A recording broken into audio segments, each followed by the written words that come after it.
This is episode number 54 of The Inspiring Talk with international keynote speaker James Taylor. Welcome guys to The Inspiring Talk.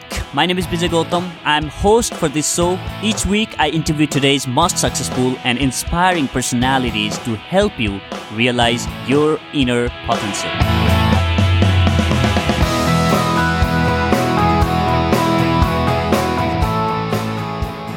I'm very pumped for this episode, guys.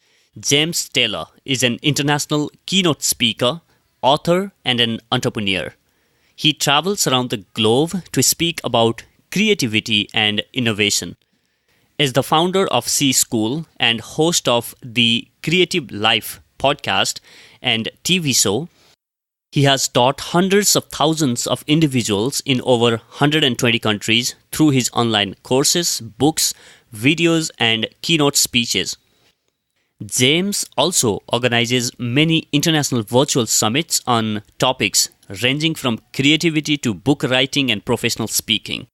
He has worked with the world's most creative individuals and companies, ranging from Grammy Award-winning music artists, best-selling authors, to Silicon Valley startups and innovative multinationals.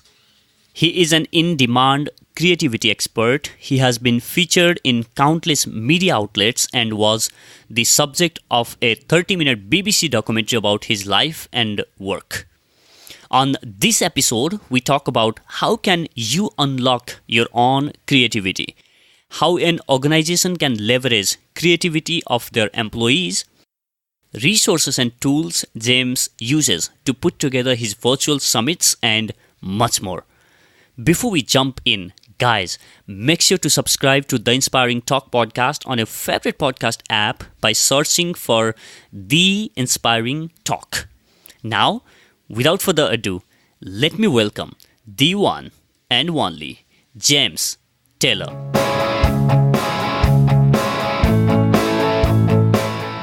Welcome back, guys. Inside this episode, I have amazing James Taylor with me today. James, welcome to the show. Well, thank you, Bijay, for having me on. It's an absolute pleasure being with everyone. Amazing. So, James, I have a lot of questions to ask and learn from you today. And I'm not sure how long this conversation is going to be, but I am we can keep going until they switch off the plugs. They disconnect. We'll just keep going as we can. Yeah, because I'm very, very excited for this. And thank you so much for being here with us today. So before we really dive into our conversation, I want to know about your origin story. Where do you come from and how was growing up as a kid in Scotland like for you? Sure. So I grew up, I was born just outside of London, but then when my father was a musician, a touring musician. So very early, my mother's from Scotland. So very early, we moved up to Scotland when I was about 3 years old, and in the countryside, beautiful countryside of Scotland. And it was a pretty great place to grow up as a child. You know, there was just fields, so you can kind of run wild in the fields and everything. There wasn't like lots of things to do. There wasn't masses of activities, but it was a really safe place. We had a very nice community around us. And that's kind of, you know, where we kind of grew up. We had family around us. And then really when I reached about 12 or 13, we moved to another place, slightly bigger property. My father was doing very well in his touring. And we actually moved to a bigger house, and my grandparents stayed with us as well. So it was a very strong kind of family kind of unit that we had there. And I also got a chance, because my father was a musician, to travel the world with different places. Sometimes what he would do is say, okay, I'm going to America for this tour for a few weeks. Do you want to come with me? And so I would get a chance to travel to different places. So it was good. It was a very kind of pretty average kind of upbringing, I guess, but it was a very nice one. Awesome. So I have heard that your parents made you climb up the summits of mountain on skirts on wind and rain. Is that true? That is true. So I think they thought it will make me a very stoic, kind of tough person if I can in the rain and the wind. And in Scotland, we wear kilts. We wear these kind of skirts sometimes, you know, for occasions. And so basically, I had to walk up this very, very high mountain in the rain and the wind while wearing essentially a skirt. It builds character. Let's put it that way. It builds character. It does. It does. So yeah. So did your parent told you, hey, I mean, what was that conversation like? They just wanted you to go climb up the mountain, or was there any kind of instruction that they gave you before you climbed up?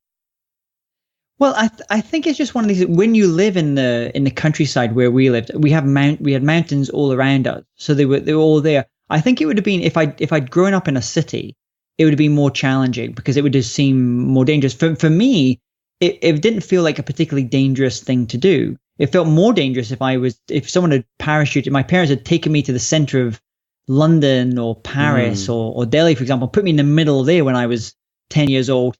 Then I might have been a bit fearful because I didn't know my environment. But when you've been brought up around that environment, even though for maybe some people it might seem very wild and rainy and windy and all these things and cold, for me it was just my playground. I didn't feel too scared with doing it, and it was a lot of fun to do it. So you said that you traveled with your dad to see the concerts and music and all that. So were you a creative kid? I wouldn't say I was necessarily that creative as a child. The thing that I always had a really big passion for was learning. And I do remember kind of pretty early on, maybe around about, I started getting into playing drums when I was very young, about 10 years old. We ended up going and seeing a friend of my father's who actually happened to be a drum teacher, and he sat me down on the drum kit, and he said, "Oh, just play some things." So I just played a couple of things. I'd never had a lesson before, and he said, "Okay, you're going to come to me every Tuesday, and I'm never going to charge you. You're not going to be charged, and I'll give you lessons every Tuesday." So really, from the age of 10 until the age of like 14, I would go there every single week, and I would get drumming lessons. So I learned to drum, and I learned to do that, and then that was great because what that allowed me to do was to get up on stages. So really from the age of 10, I was up on stages being paid to be a performer. So I got very used to being on stages and being in that world. Even though my father would be on stage, so I'd often stood at the side of stages, but then kind of going up onto the stage and doing that was a slightly different thing. But even then, if you'd asked me at that stage, do you think you're very creative? I probably would have said no. But then when I started, I remember going to a library, a proper library for the first time. I must have been maybe 13 or 14 and going into this building with all these books and like, wow, this is amazing. I mean, we had some books in our house, but not lots of books. And I just completely dived into learning. And I think there's a difference between almost like education and learning. Education was what I did at school, and I wasn't that interested in it a lot of time, but when it was self-directed and I could choose what subjects I wanted to learn, if I wanted to go and learn about geography or business, whatever there is, it felt much more fascinating to me. And so that really started sparking almost more kind of entrepreneurial. I started reading books about business, starting to come along with people like Tony Robbins and self-help, for example, in that world, and learning about things like NLP, neuro-linguistic programming. And those really kind of sparked my imagination. But even then, I might not still said that I was like that creative. That's something that's kind of developed over the years. So are there any specific individuals or incident that has inspired you to stay creative, or it is your own finding, as you mentioned, going to library?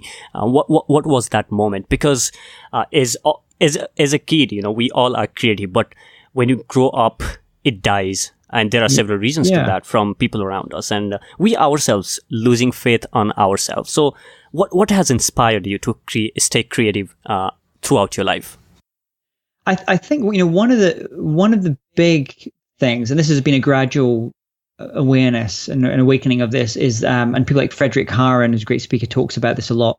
Is often when we're brought up in school, especially in the West, we're told that creativity is what's called ex creatio, that something is created from nothing. For something to be creative, it can never have existed before.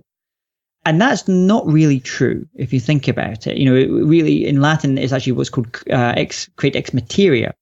So that something is actually really created from something. And, a lot of times when you think about music, for example, a piece of music, it's never just been created out of nowhere. The composer or the musician has heard something else, and that's inspired them to do that. But then they've mixed it with something else, and they've put a little bit of themselves into it as well. And that's created something new. So I think a gradual recognition was that for something to be creative, it doesn't have to be, it's never existed before. But I think where it gets really fun from creativity is where you take an idea from one area and apply it to a completely disparate area. And as a result, you create something quite new, quite unique. And that was probably a gradual awakening, I would say.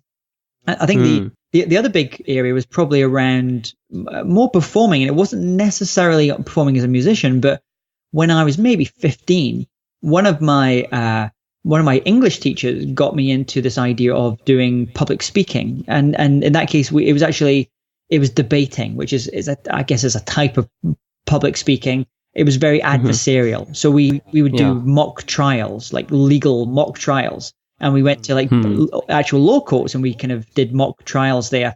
But what was good about that is it kind of gave you the ability, like the same as a jazz musician, you learned to tell stories, learned to interpret a story, tell a story, but you also got very good at improvising. So let's say if the other side said something, you were like, oh, okay, I need to take this and I need to change this or do something different with it or make it more interesting. I need to make, if I'm representing someone that's been accused of murder, for example, I'm going to have to make a really great story as to why my client is an absolute saint and an angel, and why the police have framed him for this, or whatever the thing. So you learn to almost like create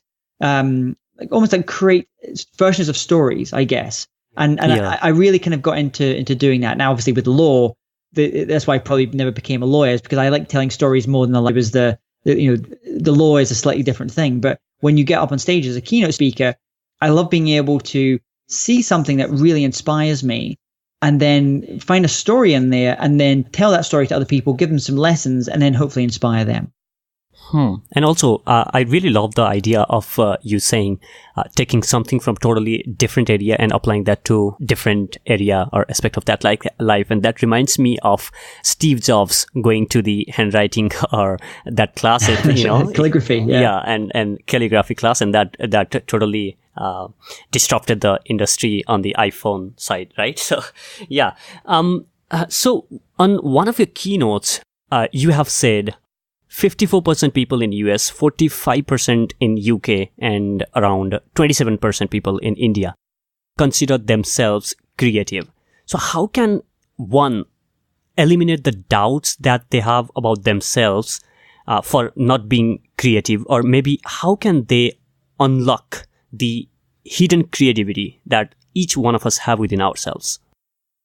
Sure. So I definitely know, obviously, the US is about 54%, the UK is about 45%. I can't remember if India is exactly 20%. Actually, some of the things I've heard recently are actually that figure is slightly higher. And I heard something recently, actually, someone, and I can't remember who was saying it, that is actually creativity is in India. India is one of those countries that I think it's the second, they consider they have the strongest or second strongest creative confidence. So, but there's a difference between having creative confidence and doing something, perhaps with that creativity and feeling empowered to do something.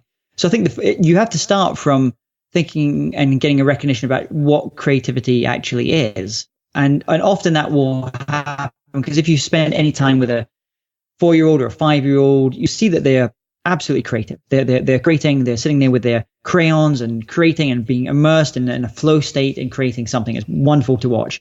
But then they go to school, it starts getting knocked out of them, and they're taught conventions. They're taught, this is the way that should be done, and their crayons are taken away from them. And then they go to college or university, and they have peer pressure applies to them as well. And so gradually over time, that creative part starts getting kind of crushed out of them because they're told, you can't, that's creativity is like play.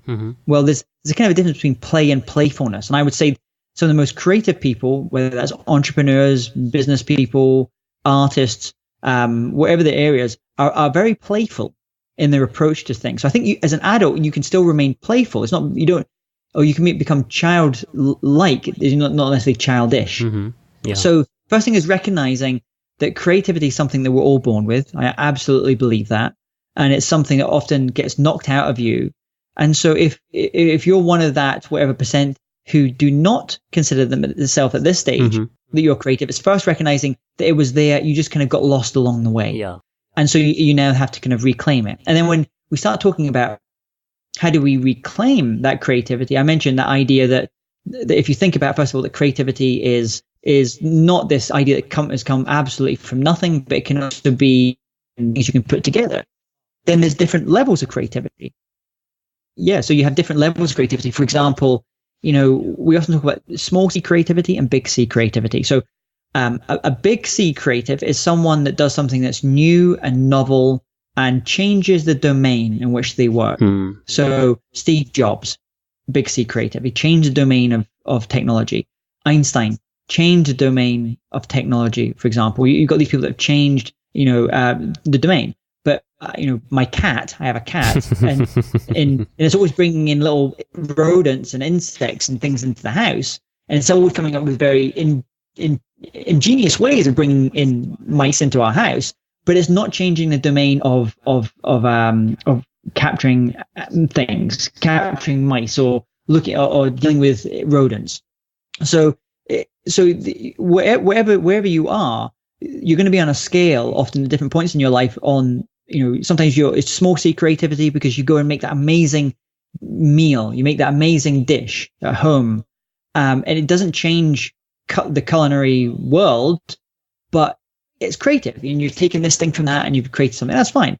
But really what I try and do is I try and help people move up that scale and actually do things which are not just creative, but they can potentially change the domain in which they work, and they can be really considered as true innovators in what they do. And that's why it's often then the case of, I say to people, don't just stay in your field all the time learning from your field. A friend of mine, Dr. K.H. Kim, she's a professor in the US, and she did a big study of Nobel Prize winners.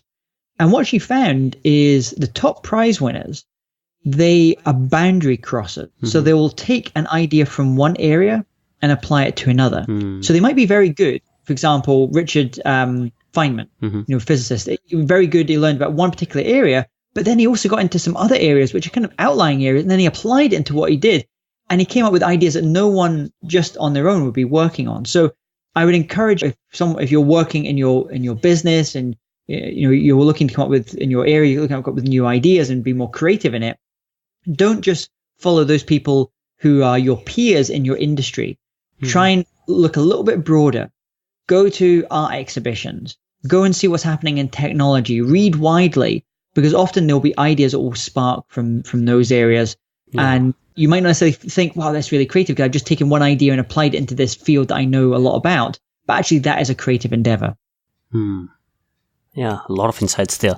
Yeah, James, so today you speak across the globe as a leading keynote speaker on creativity and artificial intelligence, and help businesses enable the creative process within their organizations. But not all the organizations are open to to let their employees be creative. So how can businesses leverage the creativity of their employees to take the business to another level?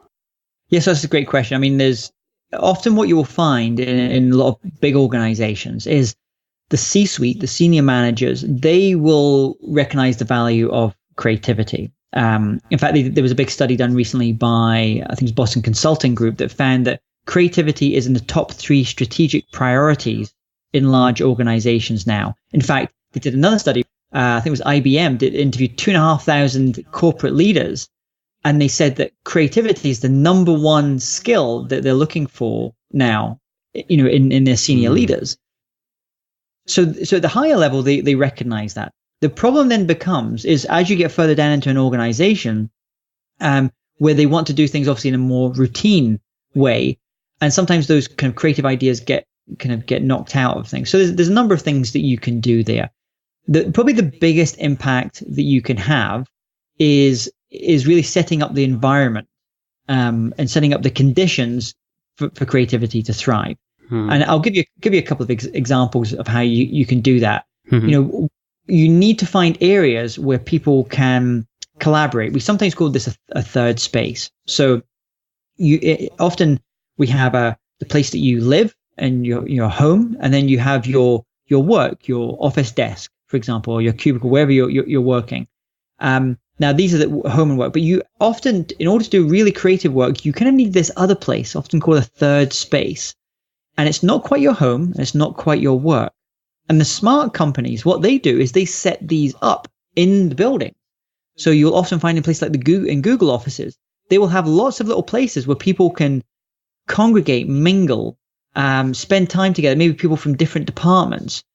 So they will cross-fertilize ideas. Now, this isn't a particularly new idea. This is a Silicon Valley thing. This comes from, 2,500 years ago, where in the ancient Greeks, they used to have symposiums, which was a symposium, which means to drink together. And what you would have is you'd have people from different backgrounds. You'd have a philosopher there, and you would have a merchant there, and you'd have someone else there, an artist there. And they would kind of get together, have a glass of wine, and discuss and debate ideas and challenge ideas. So it's very important that you have to have those places. As history's gone on, we've seen, it gets repeated time and time again, these third places. In Vienna, in the 1800s and 1900s, they were the coffee shops. So if you wanted access to the best minds of the time, the most creative people, just go to a coffee shop. And you would have people from all these different backgrounds, exchanging ideas. An important thing that they had in them is they had a sense of intimacy and trust. People trusted that they could go there, they could express their ideas. Their ideas would be challenged, absolutely, but they could express them in an environment. And so one of the simplest things that organizations could do is find, even in the environment, the way they structure the buildings in which they work, ensuring that they have those third places that people can chat, can congregate. It's not just about, purely just head down work. Only 19% of your ideas will ever occur to you when you're sitting at a desk in front of a computer. You need to have those interactions. That's the first one. And then we come to the more cultural aspects. And that could be things like just teaching people how to do a brainstorming session. Very simple. Brainstorming sessions invented in the 50s. Very good idea, but most companies do it wrong. Most companies will have, in a brainstorming session, will have one person whose ideas will dominate the board because they'll have the whiteboard pen. And it's often the most senior person in the room, and their ideas will dominate the board. Now, that's a challenge, especially if you're in organizations which have strong hierarchy, where more junior people don't want to put forward their ideas because they want to be seen as respectful to more senior executives in the organization. So you have to structure brainstorming sessions a little bit more in a more refined way, ensure that everyone has whiteboard pens, everyone is empowered to go and express their ideas there. If you're working with a lot of engineers, for example, one of the other challenges with brainstorming sessions is it will often be the people who are very verbal, who are very good at speaking, whose ideas dominate the board. True. Well, not everyone's like that. 50% of people aren't like that. They're quieter, they're more introverted, they want to think about it. So if you work in those organizations, you should be ensuring that before a brainstorming session happens, everyone is told what the problem or the challenge that they're trying to solve is in advance, so they can think about it in advance. Think about it and yeah, and then when you get into the room, a very useful process is called brain writing, where instead of actually speaking out, you just say, okay, for the next 5 minutes, I want you to write down all your ideas individually on a piece of paper that you have about dealing with this problem. And then after a few minutes, you move that piece of paper to the person to your left, and they're either going to add new ideas or add additions to what your ideas. And then a few minutes later, they gets passed. And so if you've got 10 people in a room, you're going to get lots of ideas flowing and lots of ideas moving around. And then you'll have someone at the front of the room who is essentially putting up all these ideas. And that way it doesn't show who necessarily came up with the idea. It might be the most junior person in the room, the very quietest person in the room, but it's giving them a voice to be able to put forward those ideas. And then you can start to analyze them. Awesome. So this reminds me of an activity that we do on a training itself called a Rule of 35. So we ask people to write down the two important ideas, or whatever they think would be the solution to that particular idea, and then we let them exchange those paper by moving around the room for the people, and then ask people to rate those ideas. And people don't know who has written that idea, but they are just rating the ideas without any bias, because they don't this paper don't have the name of the person where the idea came from written on the paper, right? And then you come out with the best idea. So James, let's move a bit towards online summit. So you have organized online summit on creativity. what you called as Creative Life Summit, bringing experts on creativity from across the globe. And it was first of the many summits that you have organized, right? Yeah, that's right. That was actually, there was one just before that, but it wasn't necessarily my name that was on the front of it, which is the very first one I tested, which was for guitar players. And I don't play guitar. Oh, okay. And so it was a very strange one because we have a number of businesses we're involved in which help guitar players in terms of learning guitar, but I'm not a guitar player. So I had the strange situation where I was having to interview like 30, 40 guitarists, and I'm not a guitar player. So I was obviously talking to them more about the journey because I don't know how to play. I know a little bit about guitar, but I don't know enough. Yeah. But that actually was very successful. I think we had about 5,000 or maybe 10,000 attendees on that one. But after we did it, I knew that, okay, if I'm going to do future retreats, future summits, and like the next one after that was the Creative Life Summit, I said, I want to do this summit because I really want to know about this topic. It's not because I have something to sell at the end of it, but it's an area that I want to learn more about. And hopefully if I want to learn about it, then other people will want to learn about it as well. Yeah. So the basic idea was that you wanted to improve yourself in the creative process and wanted to establish yourself as an expert on the creativity around the world, right? That's it. And that was the very first one. We did Creative Life Summit. I interviewed, I can't remember how many, it's maybe 50 or so creative leaders, and they were entrepreneurs and artists and designers and educators. And it was just a really fascinating way to learn from all these great minds, and also put me on the map in terms of people seeing me as an authority on my topic of creativity. Absolutely. So you had no kind of name in the creativity space at the point in time when you started out, right? So correct. What was the approach like to in inviting these people or the global experts later on the other summits, such as you have invited Jack Canfield to come on the board with you? So what was that approach look like when you just started out?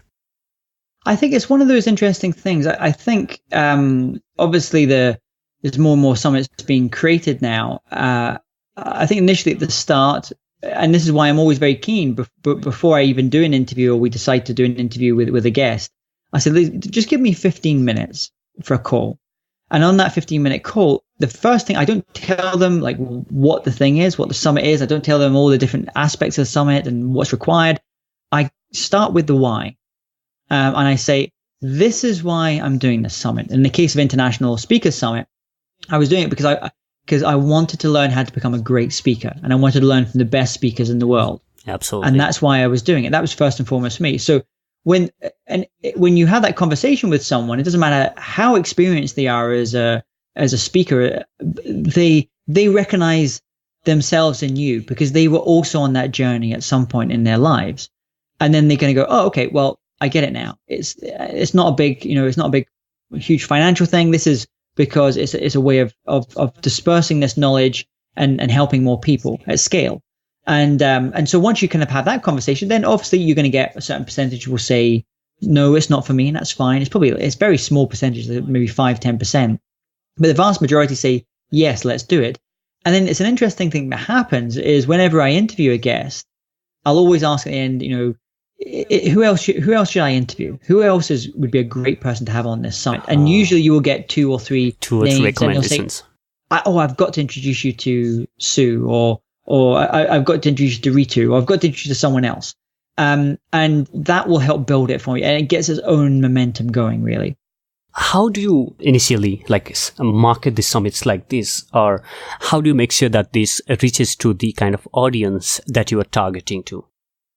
So it really starts, there's a number of ways to do it. It'll often start with, I have my own list, my own email lists. And so I'll start just maybe putting out to them first. Maybe about 3 weeks before the summit begins, I'll tell my folks about it and across my social media. And then about 2 weeks before the event starts, I've asked in advance all of my guests to tell all their lists and their social media people about the event as well. So they'll start promoting at the same time. And then around about that time, we'll also start running ads, Facebook ads, for example. And I know the kind of audience that we would want to have on this particular event. And so we just start running Facebook ads. Now, the way that the models of most summits work is you can sign up for free. You can attend the whole summit, watch the whole summit for free. You get access basically for the first 48 hours to all the interviews. But if you want to continue to watch these and get access to them and want all the bonuses that you get, bonus courses, then you have to upgrade to what we call a VIP pass. Now, that VIP pass, it might be $27, $47, $100. But the point is, what we do is with that money that comes in from there, because for me, I don't look at my summits primarily as a revenue driver. I'm doing it because it's something I want to learn and I want to kind of build a community. Then we put a lot of that money straight back into Facebook ads, for example. And then that will kind of create its own flow. And then you obviously ask people that are attending the summits, hey, you might know some friends that also might be interested in, here's the link, so they can also sign up for a free pass. And so it kind of starts to take on a little bit of a life of its own. And, I've had summits, maybe 5,000 people. I've had summits with 10,000 plus people. I was speaking to someone yesterday that did a summit on, I'm a vegan. And I was having a chat with this, and I'm going to be on his event, his next summit. And he does summits about living a plant-based life and being vegetarian or vegan. And he had 22,000 people on his. And there was another one I was checking out the other day, Hay House. They're a big publisher. He had nearly just over 1 million people attending their online summits. So some of these can become really big. But for me, even if it's a small number, maybe it's 5,000, then as long as it's a really engaged 5,000, yeah, it's fine. It's absolutely fine for me. So what tools do you use to create this kind of summits, or maybe distribute this kind of summits?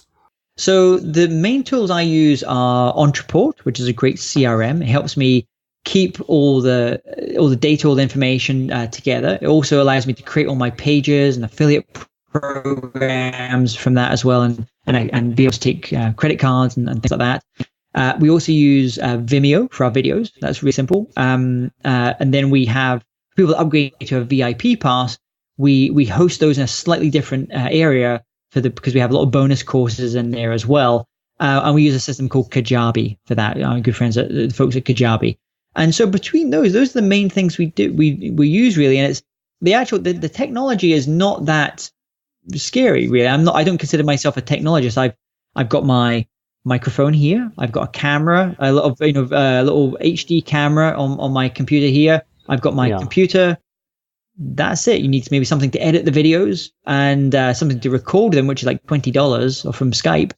And that's it really. It's not a big thing to get. And this is what a lot of what I'm doing is I'm working with other thought leaders and authors and speakers to help them create their own summits. So I'm essentially acting as a coach. In fact, as we're recording this, we're going through a 90-day challenge. And I'm helping speakers and authors from all over the world, from India, Singapore, the UK, America, create their own online summits in whatever topic is that they're doing. And I'm teaching them how I'd love to be part of the next one. Yeah, it's great. I mean, what's great fun is you see everyone kind of coming up with their ideas for this summit, and I'm helping them really develop that idea so it's going to give them the best chance of success. And the thing that a lot of people worry about is, if someone's not known yet in the market, then they're worried that people will say no to them. Then they invite them onto the thing. But time and time again, what I see is they reach out to people. If they have a good idea for a good summit, they reach out to people, and most people say yes. Most people either say yes, or if people say no, they say no, not now, and here's why. Very rarely you will get someone come back and say absolutely not and be blunt. Very blunt. Yeah. Very, very rarely happens. Most people are nice, and so most people will say either yes, I'd love to be on it, or I would like to do it, but I don't have time to do it now, and that's fine. And so it's great. You're seeing all these different summits created on everything from marketing to cryptocurrency to health and fitness to parenting. And obviously in different languages. There's summits being created in multiple languages now as well. Wow, awesome. So, James, is there anything else that we haven't discussed as of now on creativity or maybe creating the online summit that you'd like to leave to my guest before we jump into the enlightening? I would say, if you're interested, first of all, attend an online summit. Sign up for a free online summit. You can go to one of ours, internationalspeakersummit.com or eventprofessionalsummit.com if you're an event organizer, and just go through the process, see what it looks like. You can go through free and just see how it works. And then if you do want to do one, the other thing to remember is you don't have to do it alone. One of the summits I did was called Event Professional Summit.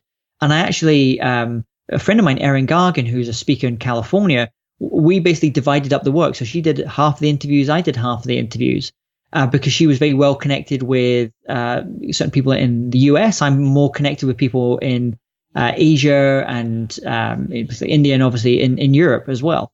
So it can actually be quite fun to do a summit with someone else. So if you're the person you're really happy doing all the interviewing, you could do that and maybe partner with someone who is really more into the technology, vice versa. Or maybe you both do the interviews. True. But don't feel you have to do it on your own. Yeah. Awesome. So James, now it's time for the enlightening round. Are you excited?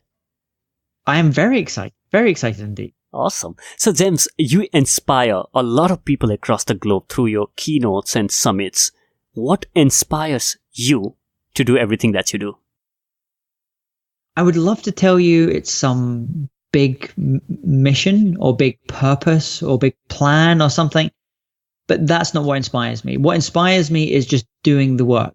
Is just being able to get up every day, being able to dictate the kind of work that I want to do every day. Whether it might be, today obviously I'm doing a lot of interviews, podcasts, and interviewing people for a future summit. Or I'm sitting down and I'm giving some advice to one of our C-School members on what they're doing on their next event. I love just doing the work. That's what inspires me. It inspires me doing the work and the process, and then getting feedback from people that it helps them in some way. Which one daily habit do you believe has been game changer for you in your success journey? I would say probably the biggest one is every morning I'll sit down and I'll work through what my tasks are for that day. I'll do my, even though I have it on my calendar, my Google Calendar, I'll sit and actually physically write it out. And I'll also write a couple of other things. I'll write out what I'm grateful for. I'll write out some affirmations of things that I'm committed to have happening as well. They're the biggest ones I would say in terms of productivity. But the other thing I do, which has nothing to do with obviously necessarily productivity, but just more to do with wellness, is I do yoga every morning. And I've tried doing meditation every morning and I've failed miserably. And it's something I want to be able to do at some point. But for me, just doing yoga, because a lot of what I'm doing is I'm sitting at a desk, for large amounts of time doing interviews or working on something, answering emails or writing, getting up every morning and doing yoga. I was up at 6 a.m. this morning doing yoga. That's a good way just to kind of reconnect with things. You just heard the power of journaling, even though, we all have the access to technological apps and everything, but the power of writing down on the paper. And we also discussed this in detail on the episode number 51, where I talked about the power of journaling. Just write it down, pour your thoughts onto paper and see the magic happening, because that's when you just wake up in the morning and put those thoughts on the paper, that will transform your life. Writing down what you are grateful for, writing down what you are going to do on that particular day. That's just so transformative. Thank you so much for sharing that, James. So could you share a book or maybe two that has influenced you personally in the recent past? I would say the book that I read maybe twice a year is Meditations by Marcus Aurelius. He was a Roman emperor and Stoic philosopher. And it's just a very good book about mindset, really, I guess, is what it's about. But it's really talk about Stoic philosophy, but it's really about mindset. That's probably the one I keep returning to time and time again. In terms of probably the one that's probably had a really big kind of impact on me, I would actually probably go back right to the very start. And there was a book I read a long time ago, probably when I was about 14. It was called Unlimited Power by Tony Robbins. And that was a really interesting book, because especially, when you're a kid like 14, 15 and you're going through all those things and stuff like that. And there's all these things to have something like, be able to read something like that, which really opens your mind up to developing yourself, was a very, very good thing. And I've had a chance to see Tony a number of times. I work with his one of his business partners as well on some things. And so I would say Meditations, which is more philosophical, and probably the Unlimited Power, which is the more practical. Awesome. So James, if you were given a chance to start your journey all over again, what are those 3 things that you think you would have done differently? I would have found mentors sooner. I would have reached out to people finding mentors. I would have put my own brand further to the front. For the first 15 years of my career, my job was really building the other people's brands. And I've been very, very good at it, marketing and building other people's brands and helping other people make obviously a lot of money in doing that. And so I would probably have started to build my brand a little bit sooner than that. And the third thing is actually something I'm only really starting to do now. And I wish I would, if I'd started all over again, I would probably have done sooner. And that was making writing a daily practice, writing 500 words a day or 1,000 words a day, making that a daily practice. And that's something I'm really just starting to do now. Awesome. So, James, could you share some online tools such as Evernote or any app that you use on a regular basis that has helped you maybe in becoming better organized or disciplined, or basically has helped you in your personal development journey? So my number one tool is my journal and my pen. That's my top tool. I never go anywhere without those. I can live without my phone. It doesn't bother me if I don't have my phone with me, but I like to have my journal and my pen with me. In terms of like technology type tools, I've got a team now, and so we use Slack extensively for internal communications. We use Trello for just managing projects and when we're doing summits. I'm a big fan of Entreport, which is our CRM that we use. We use Zendesk, which is our customer support areas, and I mentioned that we use also Kajabi. The cool tools I've just started using recently. A couple of my friends have turned me on to. And the main one is a tool called BombBomb, BOMB.com. Very simple BOMB, BOMB.com. And it's a really simple little tool. You have it on your phone or your computer, and you can just record very short little videos and then send those videos to people in the form of an email. So it actually looks like a little GIF video when they open up their email. And I use that a lot when I'm just sometimes I can speak faster than I can write. And so sometimes I just want to reach out to someone to thank them for something. Or if maybe a client has inquired about me speaking and I'm just about to get on a plane, I can't do an actual call with them at that point, I'll just film a quick bomb and send that to them. So that's worth checking out. Wow, that's so awesome. So James, I have one more question left for you. But before I ask you that question, how can people reach out to you, maybe attend the upcoming International Book Summit that's coming on October, or basically how can people reach out to you? So the best place for them to go is go to jamestaylor.me, and that's home base really for everything. And if you just look for me, James Taylor, you can go on Twitter, Facebook, Instagram. I'm using Instagram a little bit more now as well. Then I'll be sharing information about this new summit that I'm going to be launching called International Authors Summit. It was Authors Summit. The main. Yeah, it does. International Authors Summit. So I've got a number of summits where I have International Speakers Summit, and this next one that's coming up is called International Authors Summit, and so that's going to be launching probably maybe by the time this comes out as well. So, but just go over to jamestaylor.me. You'll find everything there. I've also got some free resources you can find. It'll also have links there to the podcast, and I have a free TV show, James Taylor Show, which also has lots and lots of videos all about creativity. So head to the home base, head to jamestaylor.me. Guys, I'll link all the resources and books and all the links James has mentioned in this episode on the show notes page, and also make sure that you head on to James' YouTube channel that has got a huge knowledge bank on creativity, artificial intelligence and whatnot. So he drops a lot of value over there, and also the way he plans his year, the tools that he uses for his businesses and whatnot. So you will get a lot of resources out there. So James, here is the last question for you today.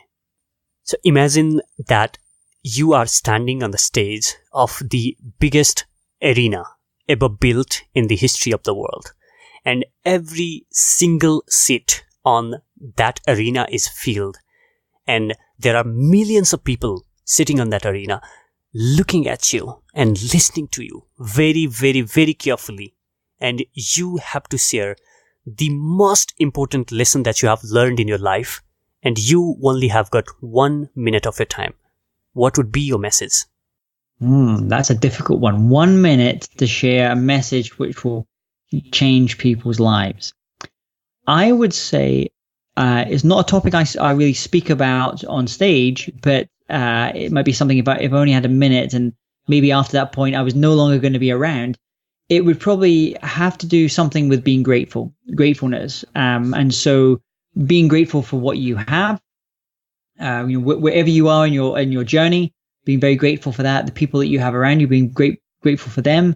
And I would encourage, just because I like leaving people with some actionable thing that they could do, is I would encourage people to do random acts of kindness or random acts of gratitude. And that could be as simple as every day, just getting a little postcard and writing a little thank you to someone, or just doing one thing every day which shows gratitude to other people. You'd be amazed at the impact that something as simple as that has.